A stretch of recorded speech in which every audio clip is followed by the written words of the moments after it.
नमस्कार दोस्तों, खेतेश्वर टीम में आपका स्वागत है। दोस्तों, अगर आप चाय पत्ती बिजनेस करने के बारे में सोच रहे हैं या ऑलरेडी कर रहे हैं, आप अपने एरिया के अंदर हैं, तो कई बार क्या होता है कि आपको असफलता का सामना करना पड़ता है।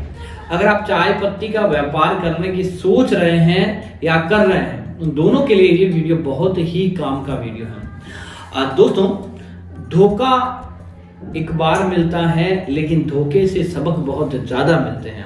तो यह बात भी व्यापार के ऊपर लागू होती है। लेकिन अगर आप खेतेश्वर टी कंपनी को रेगुलर फॉलो करते हो, खेतेश्वर टी कंपनी को रेगुलर देखते हो, तो आपको इस व्यापार के अंदर धोखा कभी नहीं मिलेगा। उसका कारण है दोस्तों, हमारे द्वारा हर चीज को क्लियरिफाई किया जाता है, कस्टमर के हिसाब से उस चीज को बताया जाता है, आपको क्या चाहिए उसके हिसाब से बताया जाता है, सही मोटिवेशनल दिया जाता है। और सबसे बड़ी बात है, ये सारी चीज बताने का, सिखाने का किसी तरह का पैसा नहीं लिया जाता है। दोस्तों, हम जोधपुर राजस्थान से व्यापार करते हैं। ऑल इंडिया हमारा चाय का सर्विस है। आप भारत में कहीं पर भी चाय मंगवाना चाहते हैं तो आप हमसे संपर्क करके मंगवा सकते हैं। अब बात करते हैं कि आप करना चाहते हैं या कर रहे हैं तो क्या।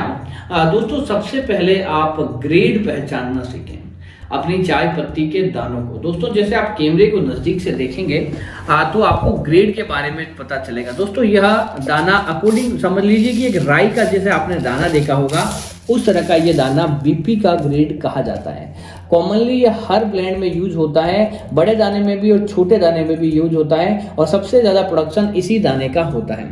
उसके बाद दोस्तों जो दाना आता है वह होता है ओएफ का दाना। यह बारीक से थोड़ा बड़ा होता है और जहाँ पर कड़क चाय पी जाती है वहाँ पर इस दाने को मोस्टली यूज किया जाता है। चाय का लिकर भी इस दाने से बढ़ता है और इस ग्रेड को ओएफ जो कि बीपी से जस्ट छोटा दाना आता है। उसके बाद अगला जो नाश्ता आता है दोस्तों, उस दाने को कहते हैं डस्ट का दाना।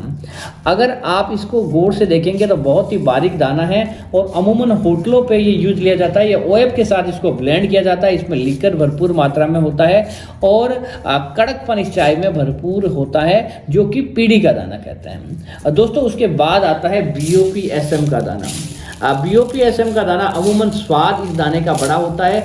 यह आपको बाजरी का जो दाना रहता है ये उसके कंपैरिजन में आपको देखने को मिल जाएगा। इस दाने का स्वाद बहुत अच्छा रहता है और थोड़े से उबालने के बाद इसके अंदर अच्छा कलर भी आता है।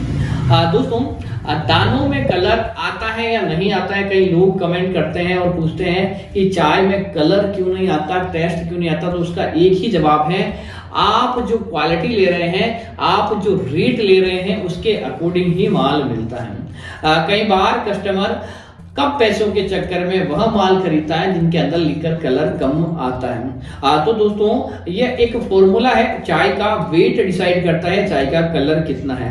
अगर चाय वजन में भारी है और चाय वेटी है, अपीयरेंस ब्लैक है, तो उस चाय के अंदर अपने आप ही अच्छा कलर आएगा और टेस्ट भी उस चाय का अच्छा आएगा। लेकिन चाय लाइट वेट है, वजन में हल्की है और दिखने में ज्यादा ब्राउन है, तो वो आपको ज्यादा उपयोग करनी पड़ेगी। लाइट वेट चाय तो उसके अंदर कलर कम आएगा, उसकी रेट कम है, तो यह चीज देखने को बराबर देखते हैं। अगर कोई महंगी चाय है तो अपनी क्वालिटी के पीछे महंगी है, उसकी एक अपनी एक खूबी है, उसकी वजह से महंगी है, ऐसे ही वह महंगी नहीं है।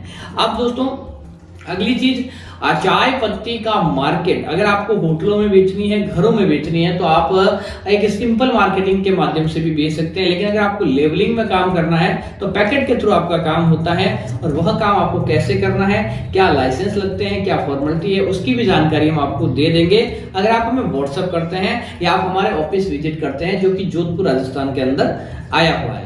तो दोस्तों, आपको और जानकारी चाहिए और फैसिलिटी आपको हम क्या दे सकते हैं ये जानना चाहते हैं तो आप हमें व्हाट्सएप करें, कॉल करें, हम आपकी उस समस्या का भी समाधान कर देंगे। लेकिन व्यापार को शुरू करने से पहले एक बार हमसे संपर्क आप जरूर करें।